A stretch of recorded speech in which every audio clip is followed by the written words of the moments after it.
Cool. Well, welcome, John, to the Creative Writing Wizard podcast. Hello. Happy to have you here.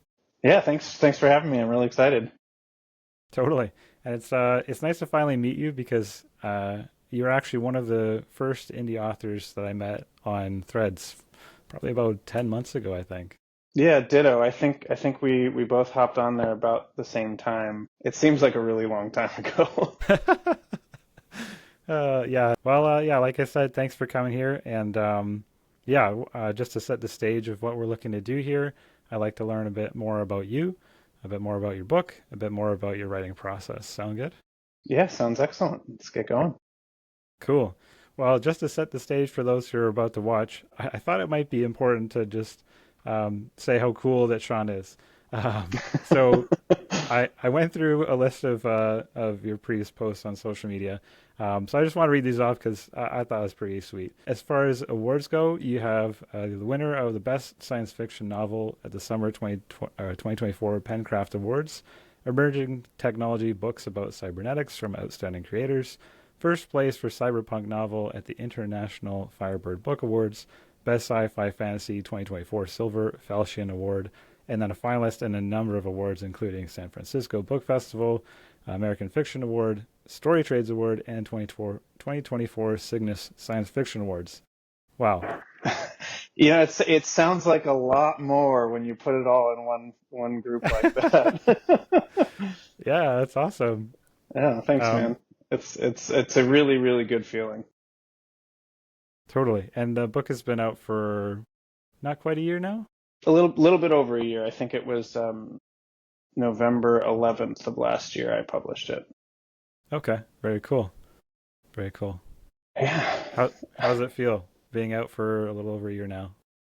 It's a little surreal. I still have like a hard time thinking of myself as like a published author sometimes, and I know that that's like pretty common, the like imposter syndrome stuff, but like I have like a physical thing, like pages and pages and pages that I poured over the course. I mean, developing the book probably took a decade in total, but it went through a lot of changes and it wasn't constant work. And then actually like going through the process of putting pen to paper, getting it professionally edited, working with cover designers and stuff, and then having the actual physical product and like having people that I don't know and may never know read it is such a surreal, cool, intimidating feeling. Nice. Yeah, I can appreciate that. And I mean, I might be a bit biased here, but it's also a good book, which is kind of goes in your favor. And I mean, you can kind of tell from all the awards that you're winning. I feel like like I'm honored to have you on the show just from that front alone. Yeah, I very much appreciate it, and like I said, the accolades sound like a lot, but honestly, I'm at the end of the day just a dude who wants to write some entertaining stuff. I can appreciate that. I feel like you're selling yourself a little short, or being, humble on that front. Because I was reading through one of your interviews, and I really liked what you had to say. Well, there's actually a few things that I really liked you had to say.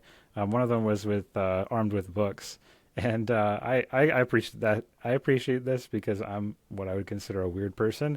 But you said, and I quote, "The world needs more weirdness, especially kind weirdness. If we could all be comfortable in our own weirdness, accepting the weirdness we see in others, the world would be a pretty cool place."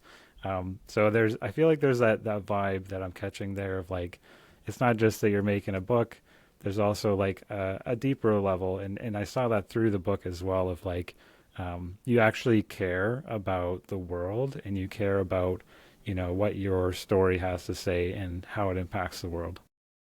Yeah, yeah, I'm really glad that you've picked up on that because that is something that's really kind of important to me. Is like, on one front, I want to make sure that the stuff that I'm producing is entertaining because if it's not, nobody's going to read it. But on the flip side of that coin, I never wanted, like, nothing against people who just want to write stuff that's fun for the sake of being fun, but I feel like if it's not a reflection of my kind of morals and perspective on the world, then it I think that that kind of makes it feel more tangible and more real, and like there's things in this world that people can really care about, and that there's maybe an underlying message, even if it's not at the forefront of the story, kind of about what I would like to see in the world itself, and in fiction and in storytelling, and just in general. I kind of grew up voluntarily. I won't say that I was forcefully outcast, but I've always been kind of a strange person. I like really niche, weird stuff, and I wanted this universe to be a reflection of that to a degree, and that it's not just about it being weird, that it's also about it being kind, and not it's not all roses. There's obviously plenty of action and violence in the story, and other issues, but at the core with the main characters, I wanted it to feel a little more personal. Hmm. Yeah, I dig that. And having read through it twice now, I feel that coming through it.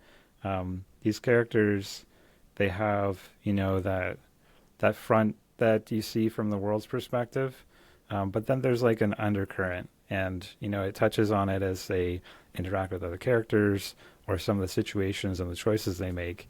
I feel like you do a really good job of having these characters interact with the world as kind of the way that people would perceive it, but then there's like this other side to it. One of the best examples I can think off the top of my head is when Foxhound catches Fink. And I don't know how much spoiler territory you want to go into here, so feel free to stop me if I'm going down too much in that road. But she catches Fink, and then she's talking to him, and he's like, "Oh, but what about the old man? Like, don't do anything to him." And she says, "Oh well, he shouldn't have been involved with the criminals. He's gonna get his justice." And so it's like, oh, I was so worried in that moment that he's gonna go to jail or get shot or something bad. But then in that internal dialogue, or not internal, but talking to her little AI mailman, she then switches and says, "Well, no, actually, don't do that." And it was like, oh man, it's such a good twist because you got me up to that moment. I'm like, oh no, I don't accept this, Foxhound. This is going down a path I don't like. Yeah, and that was something else that was important too. Is I don't think that anybody in this story is pure or in either direction. Nobody's pure good, nobody's pure evil, and I because that's how people really are, right? Like even some of the vilest true villains in history, someone cared about them and they cared about someone. And I think to kind of really build something that's not just fun but also believable and tangible is to go into those gray areas, to make sure that nobody is I didn't want any very clear cut good versus evil, because that's not really how it works. Yeah, no, I can see that, and I think even with the Fink example, like you really set the tone early. It's like, oh, this guy's a criminal, this guy's a bad guy. But then as you see him throughout the story, it's like, well, yes, but and then there's stuff that he's doing. They're like, oh, okay. I mean, he's done some bad stuff, like legit bad stuff. But also he's kind of good in a way in some circumstances. And it's like, oh man, yeah, like that shift of like, oh, okay, he's not just a criminal. He's not just a, captured criminal. It's like there's another side to him. And I really appreciated that like you challenged my perspective going into the book, because it's like I had my assumptions like, oh, this character does this, this character does that. But then, yeah, just like flipping that narrative. Yeah, well, I appreciate that. And what's funny is in like developing these characters, they change over the course of the writing process. Like Fink, who starts off as kind of this like primary villain, um, ends up kind of going through this sort of emotional turmoil, and his own limits are tested, and you I hope, like obviously I wrote this, so it's easier for me to speak to it, but I hope that that comes through to other readers too, what you're getting, that he's a more complete person than just being kind of the scumbag that you think he is at the beginning. And vice versa, like, so this is just the first book, and I'm not going to spoil anything, but there are going to be two more I have planned. And in the second book, you start to see things unravel for some of the returning characters who kind of were more on that very good side of the spectrum. And I, I'm really, really excited to keep working in this world, and kind of paint this larger picture that I've been trying to brew for a decade. Totally. Yeah, I'm excited to. I'm excited. I'll say I'm excited, but I'm a little worried because I read one of your posts on Threads. You said, um, "Oh man," something to the effect of, "Oh man, if you thought the first book was brutal and intense, it's like just wait till you get to book two." And I'm like, "Oh my gosh!" Like, like especially like, and this is kind of a pro and a shock for me because I went into this book kind of blind. Within the first 10 pages, you really hooked me. I was like, okay, yeah, on a space rock and mining station, and okay, you got some characters, and then it started like getting darker as it was going into the first 10 pages, but then you just nailed it. Yeah, I really appreciate the first 10 pages, but talking about how it's like, you set up this universe to kind of like challenge some of those preconceived concepts, but also like set the tone of the universe to being, I think you mentioned in one of your interviews, you don't want it to be like dystopian, but there is that kind of aspect of like, what would humanity be like if it was allowed to progress and there wasn't, contact with, aliens or whatever. What would happen with human society? And I think it's really interesting how you portrayed that in the book. Yeah, I made that. That was a very conscious decision to create this like far-flung science fiction universe, where there's no alien life, and there's the specific reason for that is, I grew up watching Star Trek and Star Wars. I was a huge fan of both, and but when it came to my writing, I'm very much a kid of science. I grew up with also watching Bill Nye, and Carl Sagan is one of my favorite people in the entire universe. And when I started kind of putting this story together, I realized like so many of the stories that I love, just sort of had aliens as kind of this given.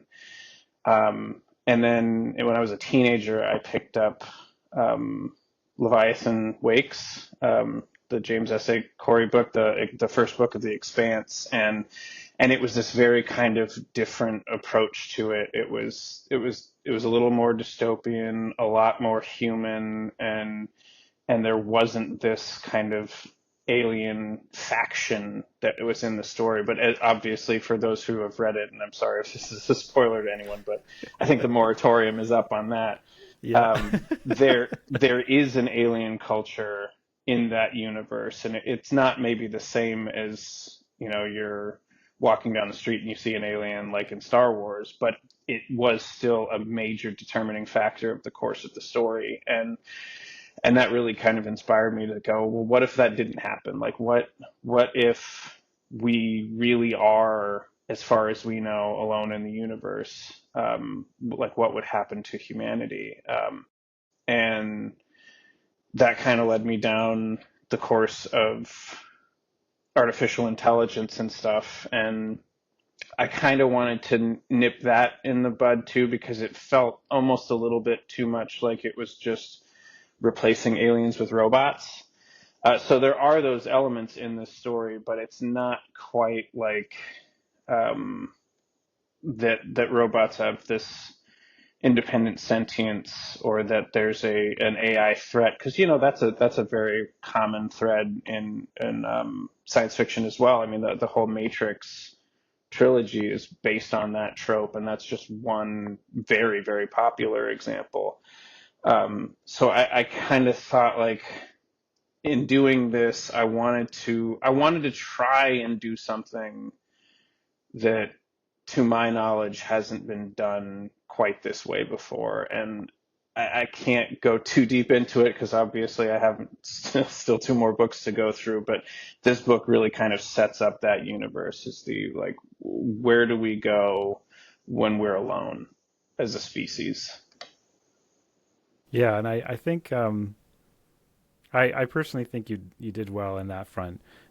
You kind of set the bar in such a way, or set the stage in such a way that people coming in that have read other sci-fi like Expanse, or watch Star Wars, they have some things they're like, oh, okay, I can kind of get what you're going after. But then you introduce these interesting concepts. So one of them I thought was pretty interesting was the progression of humanity with how humanity made some choices, in the past, and how that progressed over time to where it, like, currently is as the book kind of starts. Yeah, do you want to talk about how you approach that? Yeah.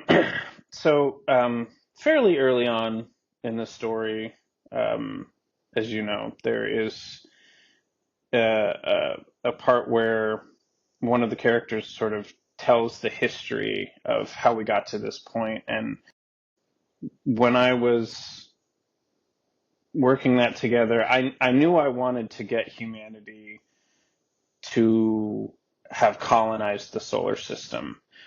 Um, but I also wanted there to be kind of a connection to where we're at now as a species.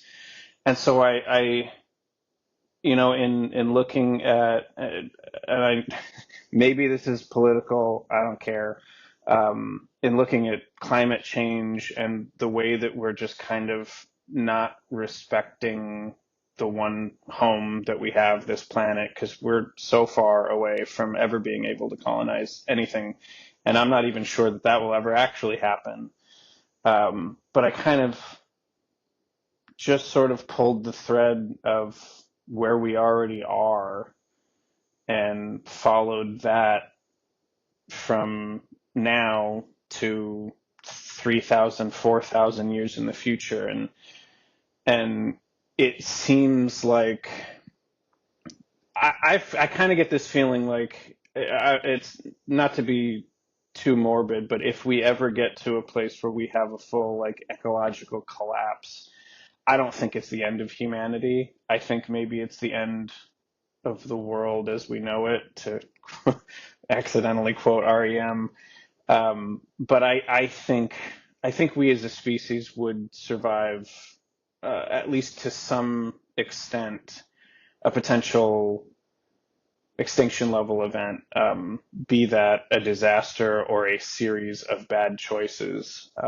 But I also feel like I have a lot of hope for humanity, and that was kind of an important part of the way that history progressed. Is that, yes, you know, we made some bad choices and we didn't treat the planet the way that we should, and things went downhill, and it was almost the end for us. But we're resilient, and we're smart, and we're extremely adaptable. And if we were to survive such a thing, how could we get back to being something bigger than ourselves? How could we get back to being more in sync with the planet, and then maybe going beyond? And I just sort of built that as the history, because it's partially, it's I thought it was interesting, but it's also kind of this, like, I hope if we don't right the ship, I hope that maybe something like this could happen. And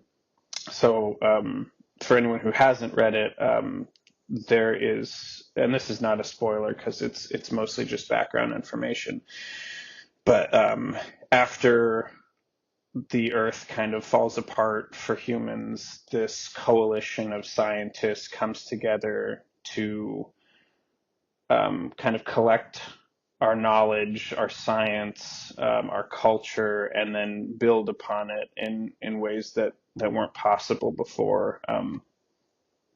Yeah, it's a really rich world, and to the point where I can talk about it for hours and hours, and the one thing, but the one thing that I keep realizing as I'm doing this is that it doesn't feel like I've just made it up. Like it feels like I'm just sort of relaying information that already exists, and I don't know, maybe that's weird. Not weird at all. No, I get what you're saying. It's like it's like the story kind of takes a life of its own, and then you become like an observer, and you're observing the story as it happens. Yeah, Um, yeah, I definitely get that. Um, yeah, I wouldn't say that thinking about what would happen if we're not able to pull back from ecological collapse is morbid necessarily, because I think the thing, and this is I've seen this in your stories too, is like you present that okay, there's a serious problem here, but then there's this edge of hope, this edge of possibility, and I really like that. And even I read your flash fiction short story, the Deus Nolens Exodus. I mm-hmm. think I pronounced that Is it right. in Um, Infinite Horrors? yeah, in the Infinite Horrors magazine. And similar to this book, I went in and I'm like, oh boy, what am I getting myself into?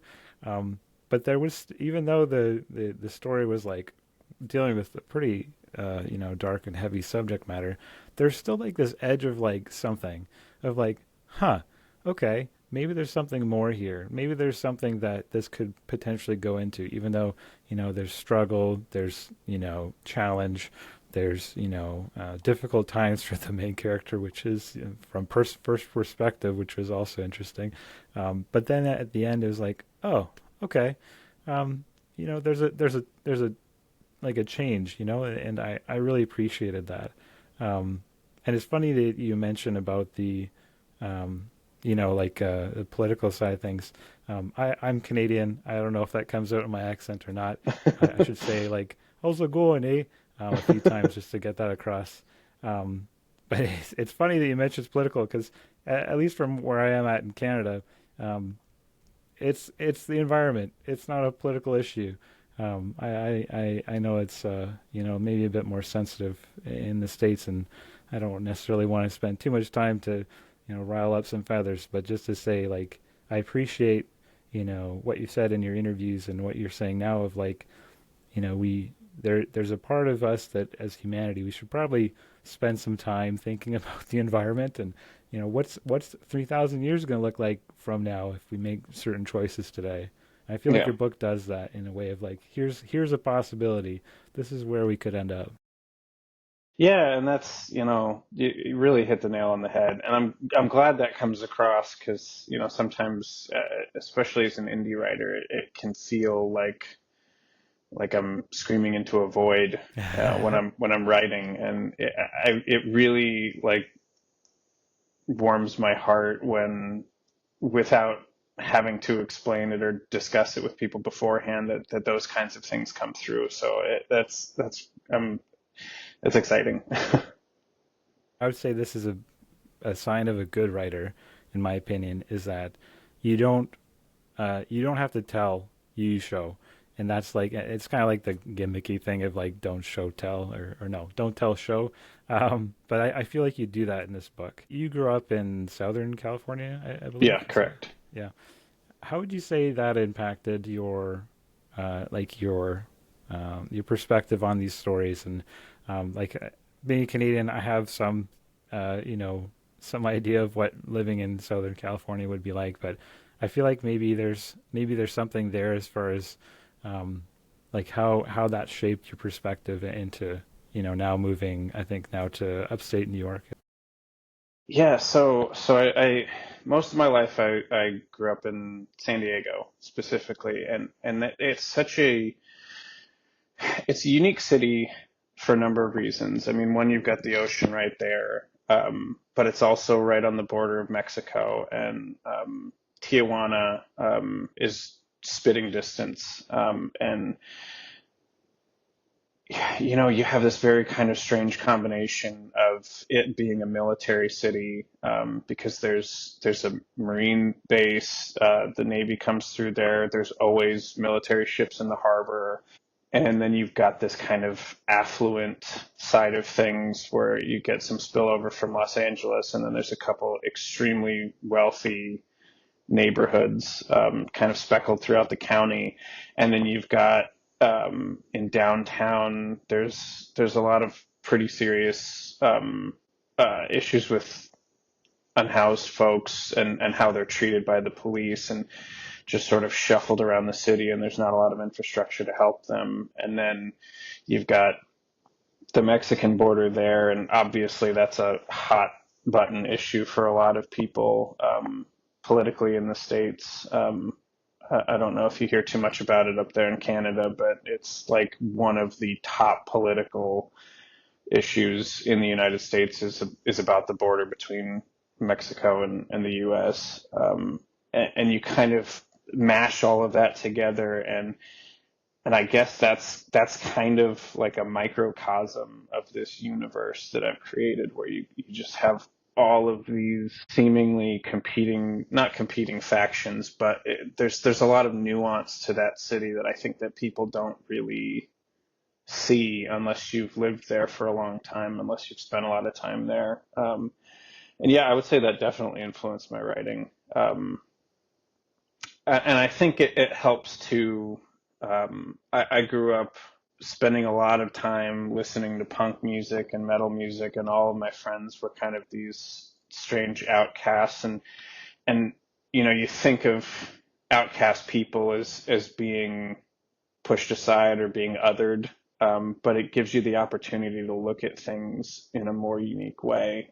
And yeah, so you know, I don't know that I've ever actually realized how much of an influence that played, in my writing until now. There you go. Yeah, it's always interesting to hear, because even as you're describing it, I'm like, I can see where you're picking up on things that you've written about from your personal experience. I know you mentioned in one of your interviews, like you didn't feel like you put your personal experience too much into the book, but there's definitely themes I can see that have crossed over into the book. And you mentioned about music. The interesting thing that I didn't know is that a lot of this came out of music, like that you actually wanted to be a musician. You've written some songs, and then you specifically, I think was it the Mars Volta and Coheed and Cambria specifically, that was actually the starting inspiration behind this book. Yeah, huge fan of both of those bands. The Mars Volta's, Deloused in the Comatorium is one of my favorite albums of all time, and it's a concept album, so it's supposed to tell one story from start to finish. Although it's so esoteric that I'm not sure that I would even say that it's a story.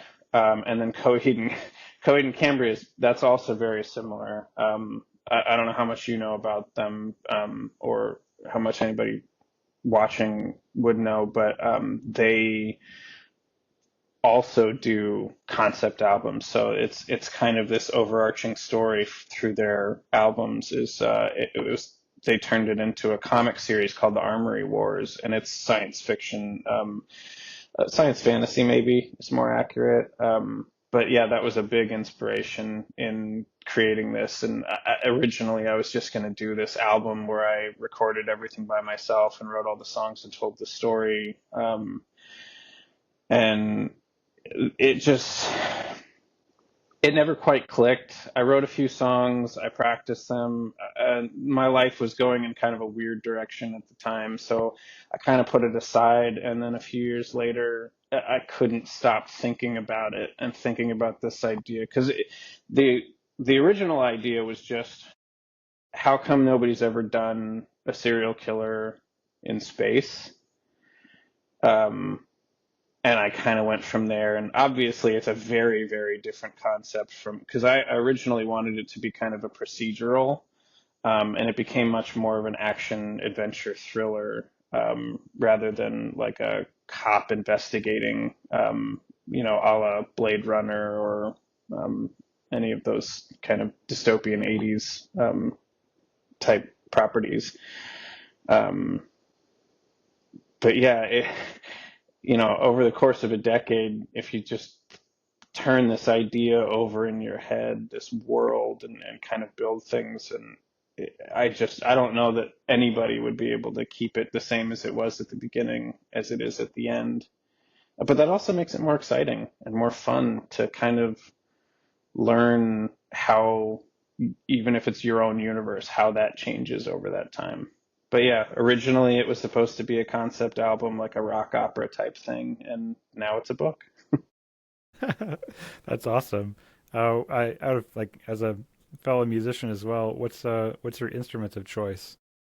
Guitar. I picked up guitar in eighth grade, um, 12 or 13 years old. My dad got me a guitar, and that kind of ruined all my extracurriculars in junior high and high school because all I wanted to do was play music. Um, I actually worked for Taylor Guitars for a while. I worked in the factory helping build guitars.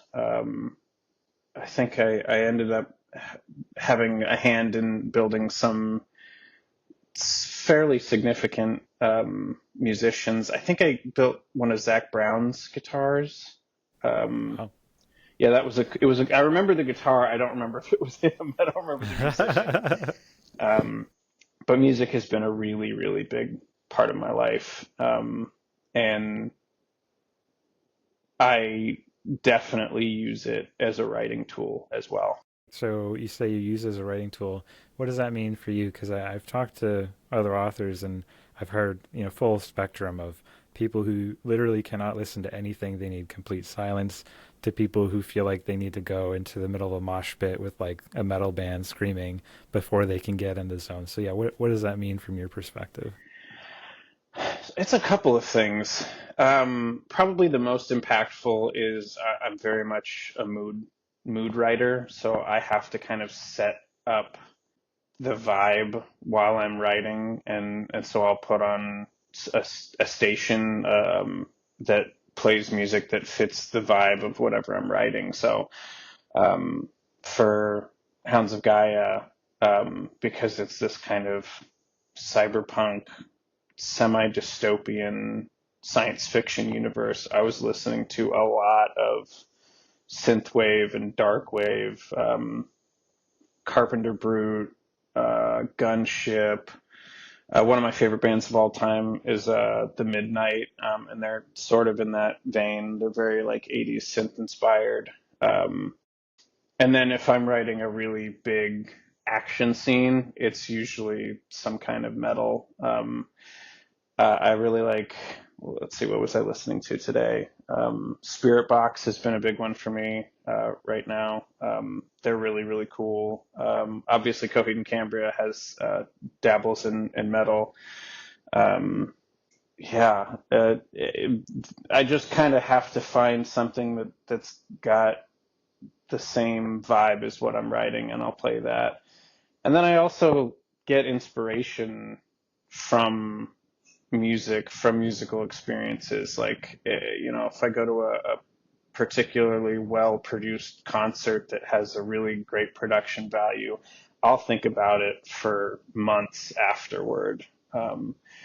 And some of that has influenced ideas and scenes and kind of parts of the universe. As I think back about the book, part of me wonders, uh, what mood you're in or what kind of mood music you're listening to while you're playing it. Say, for example, the Prison Break, which for me was like a oh my gosh moment. And it's funny because I remember saying like oh snap like out loud while I was reading it, which I don't talk while I'm reading, just, quietly sitting there, maybe, laughing to myself. But yeah, there was a moment there and I was like, "Oh, snap." And then just things went from like, "Okay, this is fine" to, "Oh, snap." Yeah. Oh gosh. I should keep track of what I'm listening to when I write, and then like put together playlists so you can listen to it if you want to in between reading. I dig it. Yeah, definitely. Um, One of the other interesting things that you mentioned in your interview with the Armed with a Book was you talked about how, like you've mentioned that Star Wars is a part of your inspiration, but you also mentioned that it's like Star Wars, but also having the element of inclusivity. I was kind of curious what that meant to you because that can mean a lot of things to a lot of different people. Maybe the best way to kind of put it is I wanted to consciously make sure that the people that I care about in my life and the people that I interact with on a regular basis are reflected in the universe that I'm building, in fiction. Like I said, I grew up being a punk rocker, and that culture is really deeply about inclusivity, about people of all walks, races, genders, identities, not necessarily political affiliation, because obviously that's where the inclusivity buck stops for a lot of people. But for me, I'm a very, very strong believer that no one should ever be persecuted or put down for who they are, as long as it's not something that's hurting anybody else. And it's baffling to me that there are people who don't think that way. And I come from a place of privilege. My parents taught me growing up that people are people, and that it doesn't matter what somebody looks like, sounds like, chooses to identify as. None of those things should influence your opinion of them um, in any negative way, because that's just who they are, or whether they're born that way, whether it's how they choose to be. It's never impacted my life in a negative way to support somebody being themselves. And I wanted a suite of characters that reflected that. So yes, there's strife. Yes, there's struggle. Yes, there are people who don't get along, but it's not based on racism, sexism, homophobia, transphobia, xenophobia. That's the world I'd like to live in, is one where people can just be who they are and we can stop talking about it like it's something we have to vote on, because it's crazy to me that we live in a world where somebody's personal choice is a reason to hate them or to dislike them when they're just trying to be happy. Hmm. Yeah, no, I can definitely empathize and resonate with that. Um, a lot of the uh, a lot of the efforts that I've been working on over the last several weeks has kind of spawned from seeing this, you know, this this kind of outcry of like the way that next year and the years after could go, for the LGBTQ community or the BIPOC community. It's like, we all need a place where we can tell our stories and not have to worry about, um, backlash because of something that we said or maybe something that we wrote. So I appreciated that. Your book, um, it has that element of it. It's not like in your face. I think there's both sides of that coin of, but I feel like it does a good job to portray these are people. And like I like what you said, people are people. And I feel like we need to remember that. So like stories like this and you talking about it is important. So I appreciate that you do that. Yeah, and something else too is like I said, I come from a place of privilege. Obviously, I'm a white cis man. Things have been pretty easy for me overall. And I mentioned this in that other interview, but none of the main characters look like me. They're women, they're non-binary, they're black, they're Asian. And that was a conscious decision. I was really, really lucky that I got to grow up in the era of, your Luke Skywalkers. And it's it's not important to me to create another Luke Skywalker. We've got Luke Skywalkers in spades, right? We've got so many options. But I kept reading over and over again about people of color, people of different identities, and feeling like they're not represented. And I thought to myself, if it's not going to negatively impact the story that I want to tell, why not have them be as diverse as possible? Why not have it be something other than Luke Skywalker? Like it just made sense. And you know, uh, there, there's also kind of this like tightrope effect, right? Because I don't want to claim that I'm not, it's not some heroic thing or some great thing that I'm doing. It's just a thing. It's just a part of the story. But I fight to keep it that way. Like I'm never going to I'm not trying to pander. But yeah, if it ultimately didn't affect the arc that I was trying to tell, and if that was not a message, I just didn't see any reason not to make the characters as diverse as possible, while at the same time recognizing that, you know, a story of struggle because of those things is maybe not my story to tell. So, you know, and therein lies how it came to be is I wanted inclusivity, but I also didn't want to step on anybody's toes, and that's a weird line to walk, but I'm glad I did it, and I don't think I would take it back. And I hope that people appreciate it, and I hope I haven't done anything wrong. I mean, I tried pretty hard. I had some sensitivity readers read it and things like that, and while I want to have all this inclusivity and stuff, I also want to make sure that I'm not introducing any of my maybe unconscious biases or accidentally saying things that are offensive or uncool.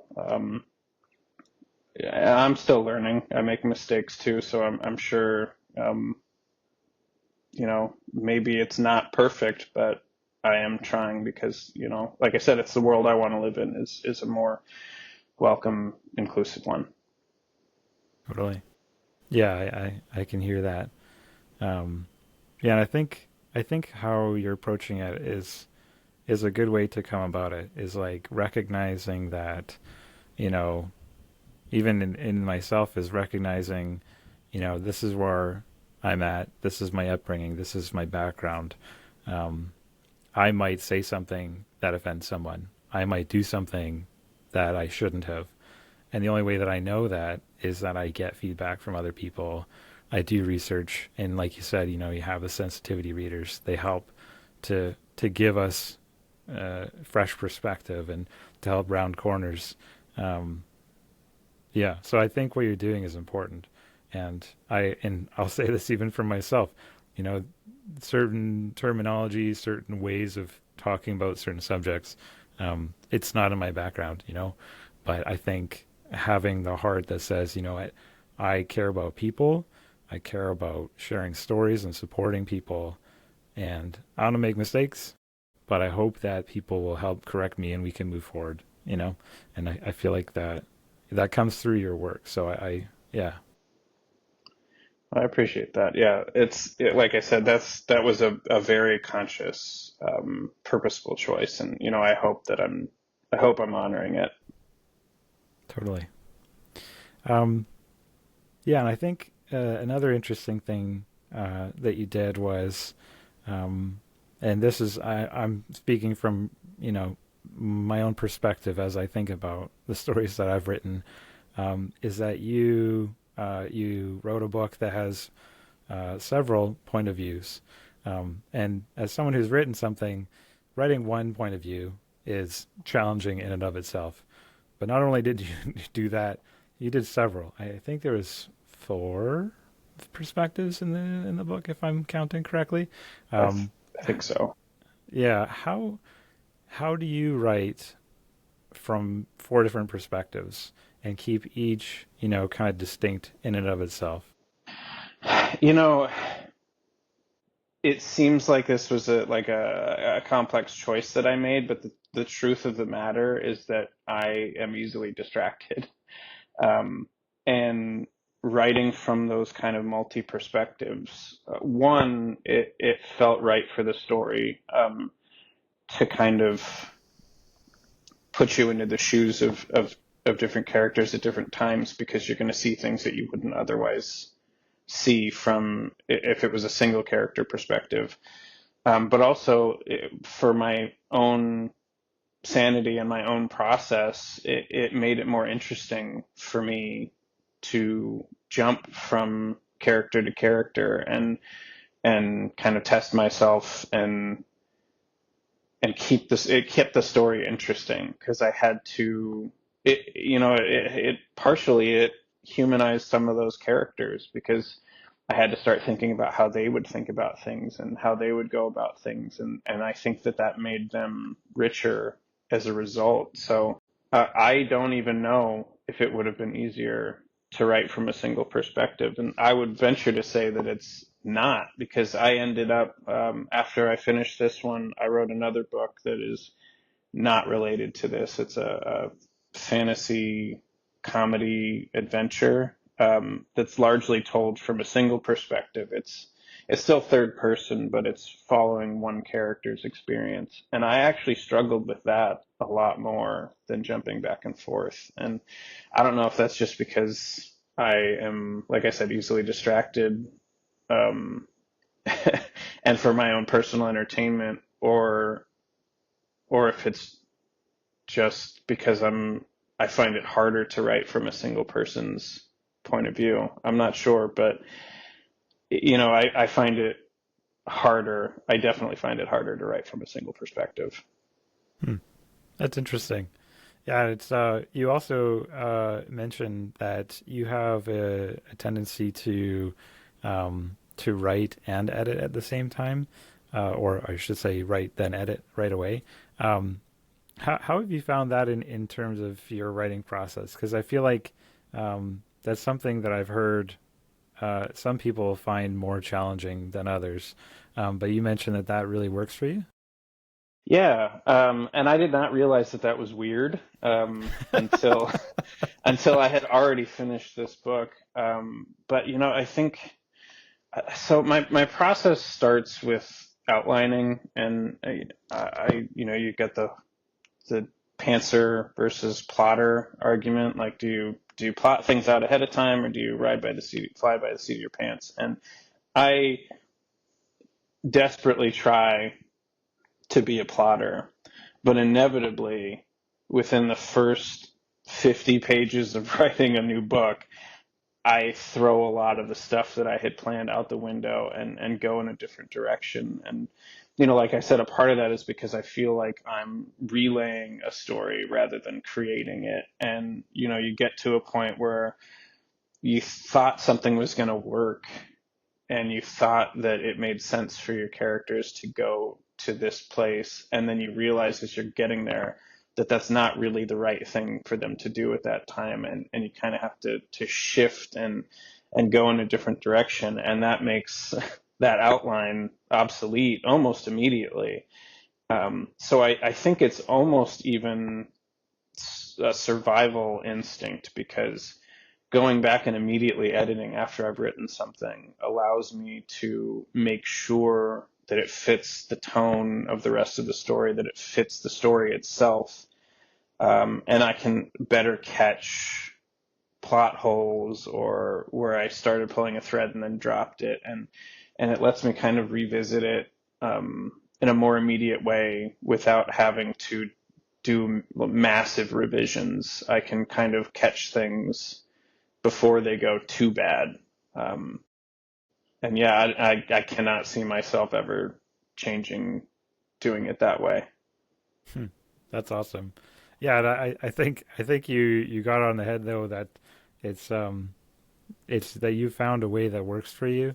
And I remember that this came up in my chat with Amanda, was that, like there's sometimes people say, oh, you have to write it this way, or this is the proper way to do it. And there's, the debates about should you do pantsing or plotting, or should you do write it then edit, or should you edit as you write. I think you got it there. Is like you found something that works for you, and you were obviously able to get to an end product that has quality. So then you just do what works for you. Yeah, I I I envy people who can stay on track. Maybe envy is not the right word. I respect it. I respect it a lot when people can do it in other ways. But yeah, like you said, this is the way that works for me, and maybe it's a little unusual, but it hasn't failed me so far. Yeah, there you go. Um, I guess it would be a good point to turn to the book itself. I know we've kind of like touched around the edges. One of the first questions I had is I noticed that there's a slightly different artwork, and even behind you, I think you have both of the artworks. Can you talk a little bit how that came about? Yeah, so this was actually the original cover. Um, it was done by my wife's best friend. Her name's Sorelli.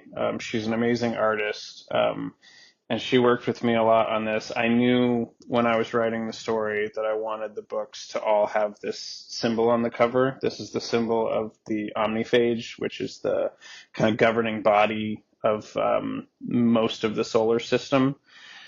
It was one of the this is actually one of the things that never changed about the story. So when I came up with it a decade ago, I decided on this symbol as being kind of the anchor for it all. And I knew I wanted this.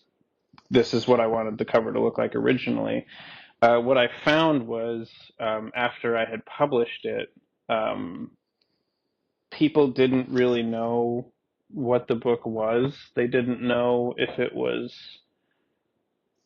science fiction. They didn't know if it was fantasy. They didn't know if it was something else entirely because the cover doesn't do a really great job of kind of illustrating that genre. So I ended up working with another company who I'm gonna have to check who they are. It was ebook launch. To create a new cover that still used that same anchor, but kind of gave more of the vibe of the story. So it's this like sci-fi corridor with a bloody handprint on the wall. That really they did a good job of kind of capturing what the story really was, which is this. As you've read it, it's almost claustrophobic at times, like a bunch of people stuck on a starship when everything goes wrong. Um, so we ended up reworking it, and my goal is to pretty much I see a lot that in author and reader circles that people get frustrated when the format of a book changes, and people really like it when you have commonalities between covers and stuff, and I tend to fall into that group. So the goal is to have them all kind of look like this. There will be changes. There will be changes because the stories change. I have some color scheme ideas. I have some other background ideas, but it's important to me, I think, to make sure that there's this commonality between them. Nice. That's awesome. And yeah, I definitely am a sucker for books that you can see like similarities between, especially spines. I'm like one of my one of my prized possessions is I have a Redwall series that all has the same binder on it, and when you line it up, it's just it looks so good. Yeah, I mean, I love beyond that. the books being great, but yeah. So I definitely I can appreciate wanting to have that connected theme across it. I wanted to touch a little bit on the technology within it, because being a sci-fi, you do introduce some newer technology or maybe terminology for existing terminology. One of the ones I wanted to get you to talk a little bit about was the orbital rail catapult, or orcs, as you call it in the book. Can you talk about what the thought process was behind it, and kind of like if you had any inspiration or what, and how that plays in the story? Yeah, so this actually relates again to both Star Wars and The Expanse. As I've said before, I love Star Wars. I love the ships. I love the spacefaring nature of it, but it frustrates me as a lover of science to no end when a rugged disc of the Millennium Falcon flies in the atmosphere of a planet. Like it's a brick. It should not fly.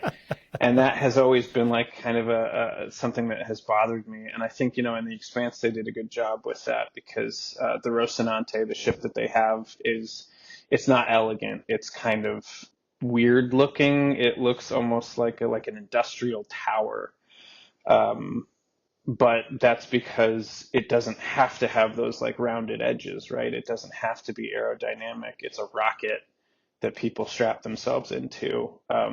And once you're out of atmosphere, there's no friction, so there's no reason to have aerodynamics. And I knew I wanted my ships to be like that. I wanted my ships to be kind of, it's almost an extension of that dystopia where they're very function based.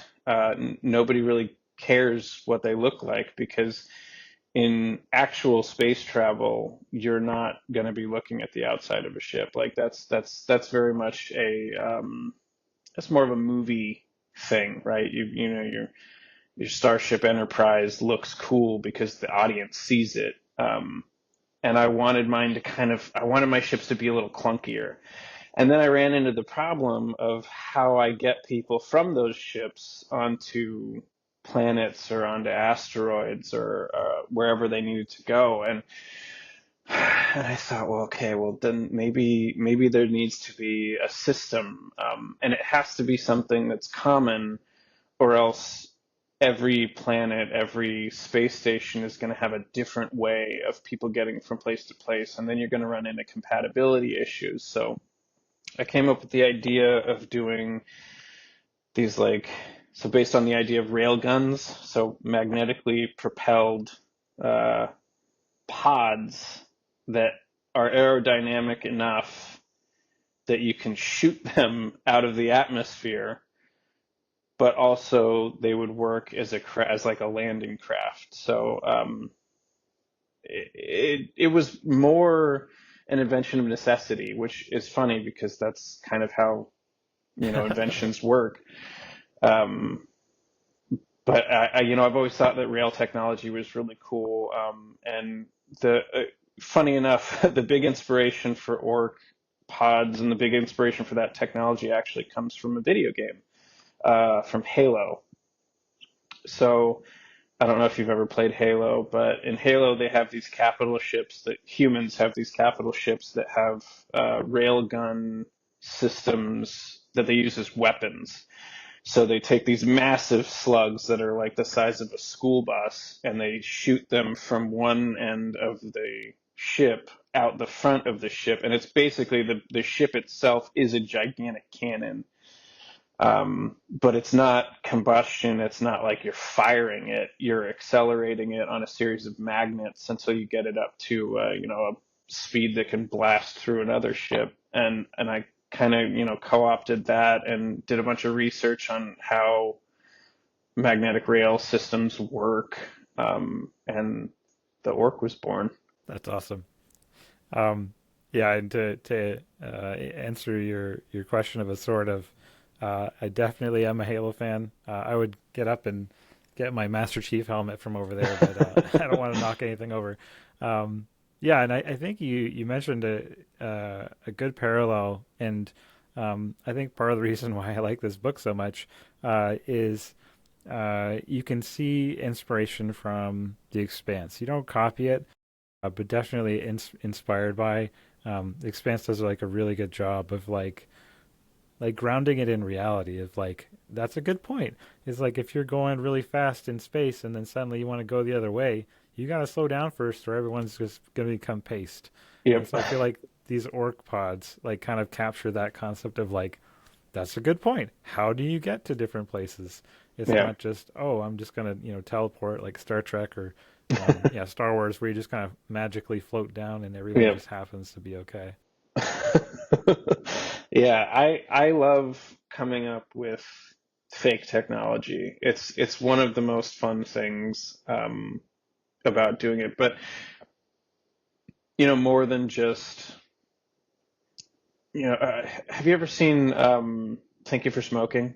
I don't think I've seen it, but I've been recommended it. So it's a great movie, but there's this one scene. It's about lobbyists. It's about the specifically cigarette lobbyists. But there's this scene where they're talking about how they're trying to make a movie, and the cigarette company wants it's like a science fiction movie, and they're going to be up on a spaceship, and they're talking about how the studio the company wants in the movie for the main character to smoke a cigarette on a ship, and they have this conversation about why you can't do that because being inside of a spaceship is an oxygen rich environment. It would basically just explode. And they say, well, just throw in a line about how, oh, they invented such and such technology. Thank God we can smoke on this ship. And that was the end of it. And that really, that really stuck with me. And I thought, like, I want to make up technologies that fit into my universe, but I would like for them to at least a degree be believable, be based at least somewhat on real science. I'm not a scientist. I don't profess to know everything about the science behind anything. But you know, it, it pulls me out of narratives if somebody introduces a concept and I start to think that's not even remotely possible. Um, and so I kind of want to make sure, like that's definitely one of the factors that goes into when I'm coming up with technologies is how realistic could this really be? Like, is it possible? Even if it's a little silly, is it possible? And if yes, then I'll move forward with it. Awesome. Yeah, I think another example of you doing that is the hand gestures that Foxhound does in the mechanized armor. It's kind of one of those things where you don't really think about it until someone points it out, and you're like, "That's a good point." If you're in a suit of armor that's like built to not be penetrated by weapons, how would you get the armor to do things other than speaking?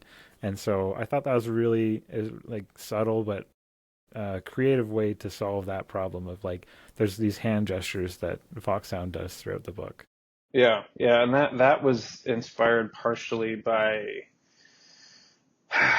uh, a little bit ASL sign language, but also when I was coming up with the idea, there was oh gosh, see now I'm trying to remember. In some of the like video game systems, you've got your like your Wii and how it's got the motion remote.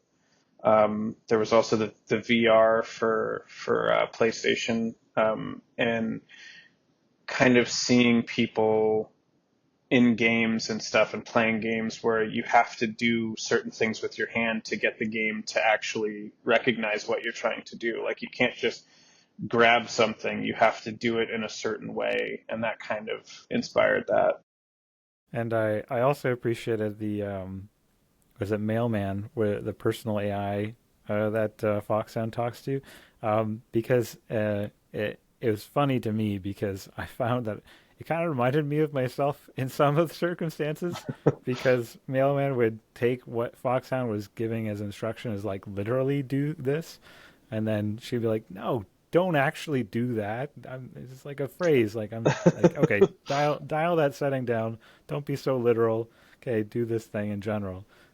So yeah, I thought that was another piece of tech that was. It's like okay AI, but there's like that little bit of humor involved there. Yeah, and like I said, there's not like a big AI threat in the story, but there is, a certain level of artificial intelligence, and I think that makes Mailman such a good character because as a robot type thing, they're called automatons in my story. You it would be very, very easy for that to just be kind of this like a tool, right? But I wanted that to be a character. I wanted it to have personality. I wanted people to care about it. And I there's so many, partner robots in science fiction. You got Robbie the robot, right, from Lost in Space, obviously C-3PO and R2-D2. I wanted to kind of create a unique version of that fit in my story. And, a part of the way that my brain works is if somebody says something and it's just on the fringes of being a reference to something else, that's straight where my brain goes. So, one of the things I think of is whenever somebody says something like, "Oh, it's been a while since I've done this," my brain goes, "Oh, it's been a while," like the song. Um, and I kind of liked that like tete-a-tete between Foxhound and Mailman, where like yes, they understand each other, but not completely, Yeah. and kind of like piecemealing their relationship together over the course of the book. So you kind of see that it's yes, Mailman is a character, but Mailman is also still a piece of technology. Hmm. Yeah. So I guess in this universe, um, yeah, there is that aspect of it is a tech. It's like a tool, but it has like that personality aspect to it. Um, yeah, I'm curious about. I don't know if you want to talk any at all about the next book. You kind of hinted at it. Um, yeah, do you care to give a sneak peek as far as what you're thinking about for the next book, or keeping it under wraps? You feel free to keep it under wraps. I don't want to put you on the spot, but curious. Well, I can say this. In the second book, let me see. How do I put this? Because I don't want to give any spoilers for the first book, but so the first book takes place largely at the edge of the solar system, and it's this kind of grimy. Nobody really likes living there. It's almost like a coal mine, but in space. And there's the vast majority of the story takes place in kind of the far-flung edge of the solar system. And I knew from the beginning that I wanted to make sure that people kind of got a full picture of what the solar system's like, not just on the fringe, the edges, what I call the reach, but also in the inner planets where things are perhaps seem more civilized, but maybe when you look under you pull back the curtain, things are not quite as shiny as they seem. So I will say this: the second book takes place pretty much entirely um, between Earth and Venus. So surrounding Venus, there's this series of um, space stations that I call protectorates, and they are kind of where all of the very affluent people who don't live on Earth, they moved to these space stations in Venus, and I mention it actually um, in this book. There's a character who grew up on one of those protectorates, and it's called New Hollywood, because it's where the entertainment business kind of moved to in this version of the solar system. And so a huge a huge part of the story takes place in New Hollywood, and I'm really excited to kind of play with that because I get to do the kind of glitz and glamour of the entertainment industry, but I also get to, like peel back that facade and show people the kind of gruesome underbelly of that society, and how gross it can be when people care more about appearances and money and things like that than they do about their own humanity. Thanks for answering that. I feel like you did a pretty good job of leading into it without giving away too much. How is the second book coming along? I think at one point you mentioned that you'd like to release it in 2025 potentially. I do. That's still a part of the plan. I'm probably a quarter to a third of the way through. I've been writing it off and on. I was unemployed for a while. I recently got my job back, which has really taken a lot of stress off.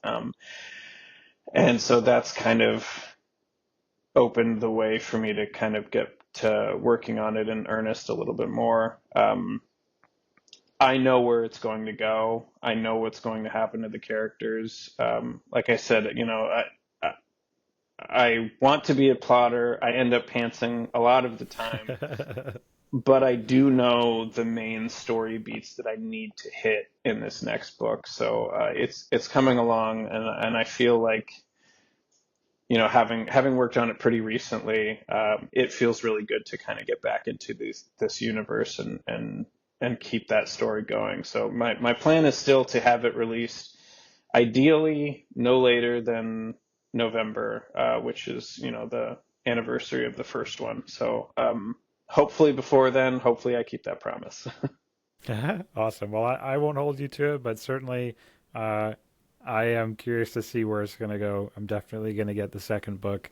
I feel like you can read the first book and it has, I don't know if I can say that. Let's just say I enjoyed reading the first book, but I'm also interested in the second. I'm not going to go into too much details as to why, and people have to go read it. For people who are watching or listening that are either writing their own book or have written their own book, what's something that you would say that's helped you in that process that might encourage them or help them that's helped you? Don't put pressure on yourself.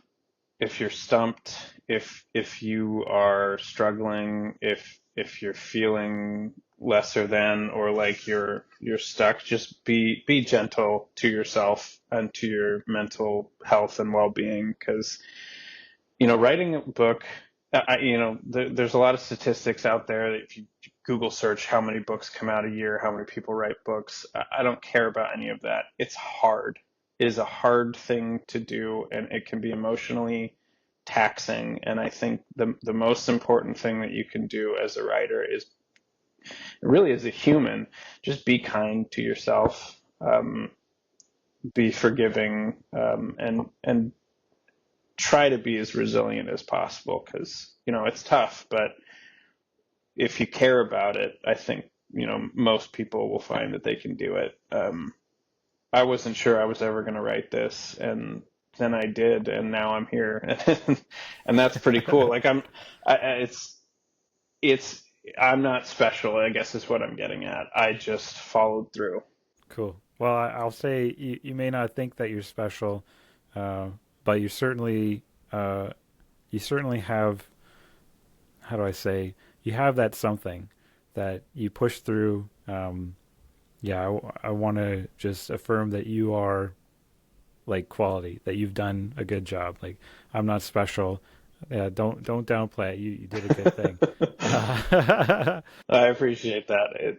yeah, I guess is there anything else that you want to talk about? Anything from the book or um, anything that you're working on that you feel like people would be interested to know about? Oh gosh, I don't know. I mean, really, the big thing is keep your eyes out for the second book. You know what? I do have something else in the works, and I don't know where it's going to go. But I started working on a collection of short stories some years ago.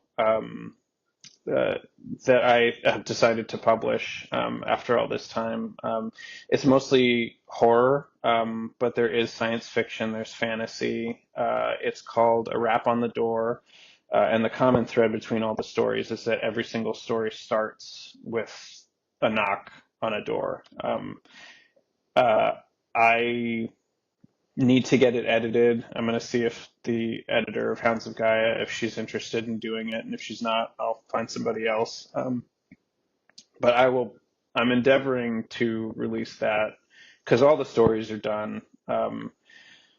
Some of them were submissions to magazines and things like that that didn't quite work out, but I've like revisited them, I've edited them, I've kind of put them all together. I even have the order worked out. I just need to get somebody else to look at them, and then I need to, go through the process of getting a cover done and then publishing it. So yeah, keep your eyes open for that short story collection. That's probably the next thing that I'll come out with.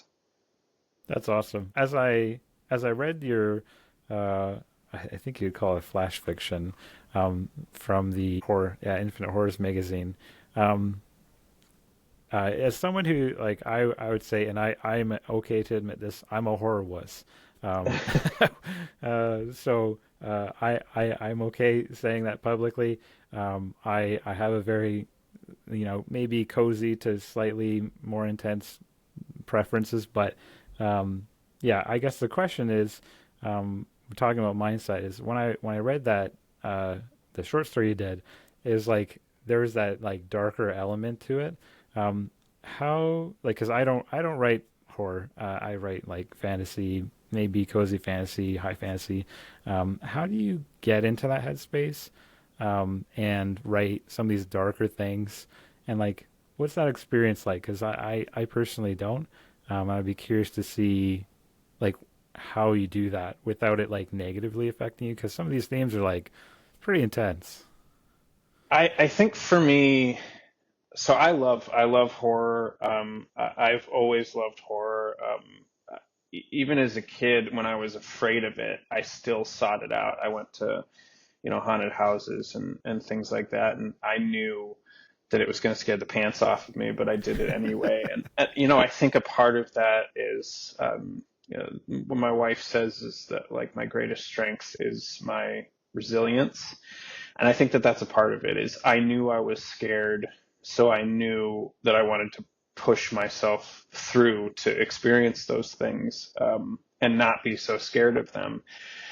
And I think when it comes to writing horror, a part of it is like let's see how far I can kind of push that envelope, before I start to feel bad about it. But I also think that arguably the more important thing for me is that it has to serve a purpose. I don't like, um, what I would refer to as gore porn, where it's just extreme violence for the sake of extreme violence. I think that horror can be excessively disturbing, but it eases that a little bit if there's purpose behind it, if it serves the greater narrative, if it makes you think about things in a way other than, oh my God, that's disgusting. Um, and that's kind of been a part of why I write the way that I write is I want to explore things that are on those fringes, but I also want people to kind of think about where where that takes you and what it serves outside of just the scariness of it.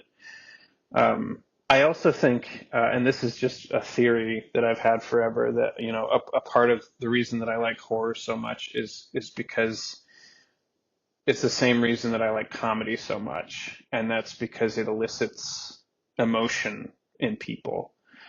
Um, and obviously drama is a way to do that. Obviously, even cozy stories that you're still playing on people's emotions. But I think for me, some of the more interesting stories that I've experienced, some of the more interesting paths that I've gone down, thinking about or watching or reading have been pushed by stuff that makes me uncomfortable.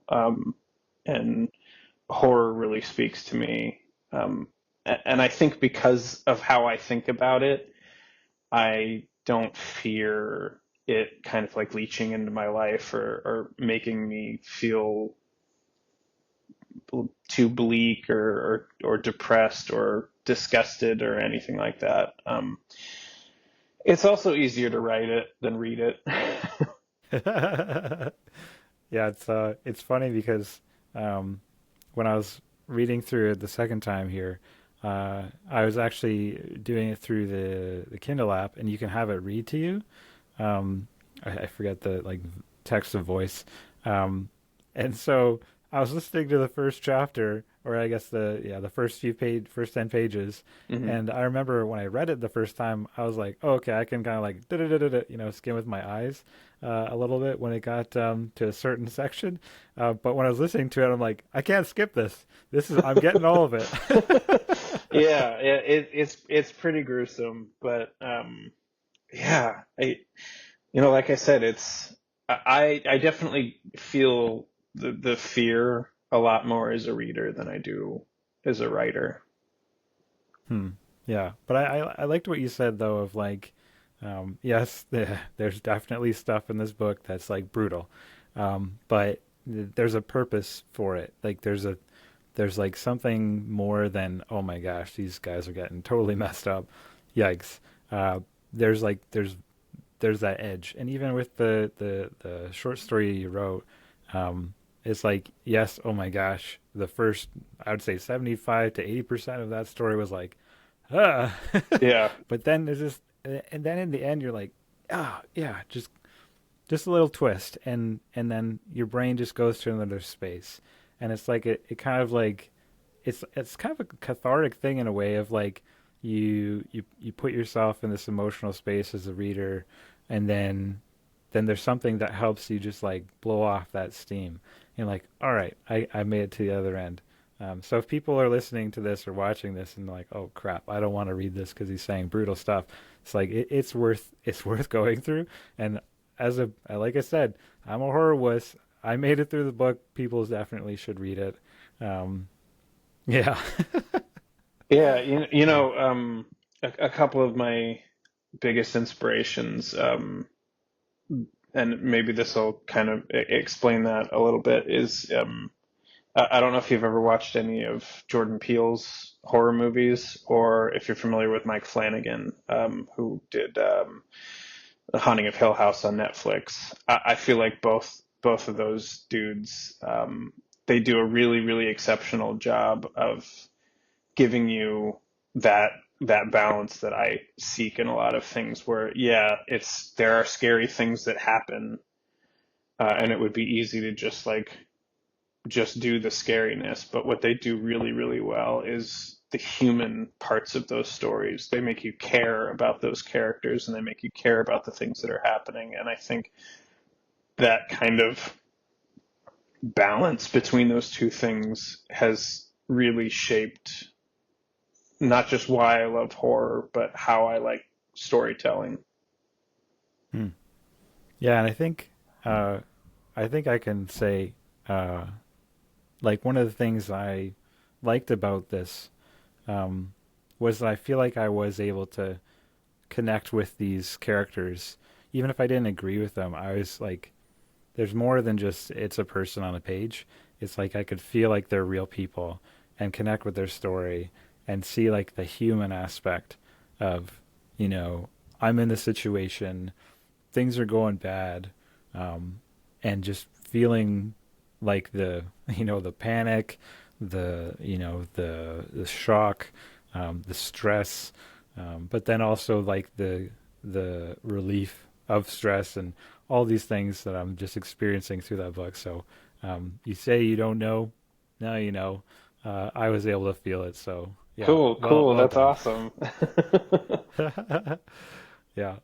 Um, yeah, I guess is there anything else you want to talk about or anything on your mind you feel like people would like to know about you that they may not, either from, other interviews you've done or other works that you've done? I don't know.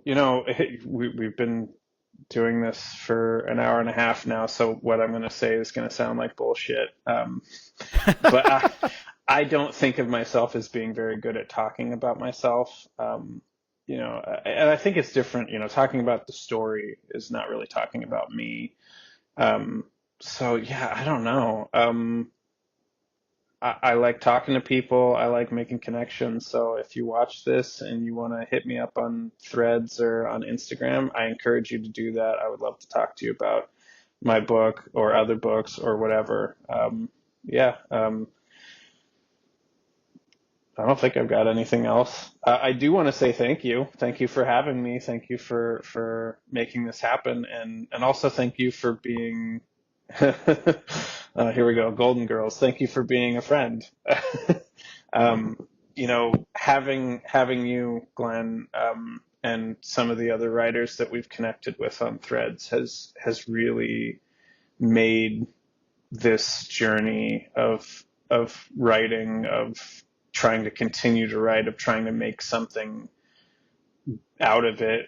It's been a lot easier not feeling alone, and I know that that's something that a lot of writers feel.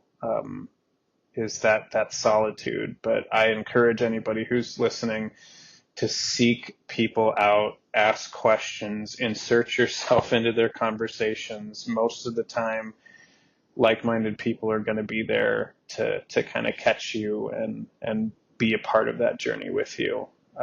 So yeah, so thank you, and like I said, I encourage everybody to seek out friendship and community in the same way.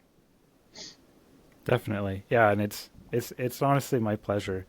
Um, like there's a part of me that's like when I read a book and if I'm trying to, talk about it, I'm worried like, oh, what if the book is, strange or not that good.